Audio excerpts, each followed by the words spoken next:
All right, so here's your blower motor. Power going to it.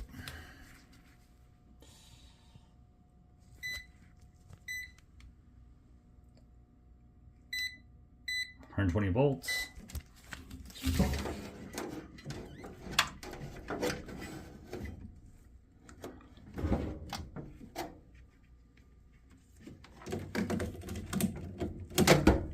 Got my tester.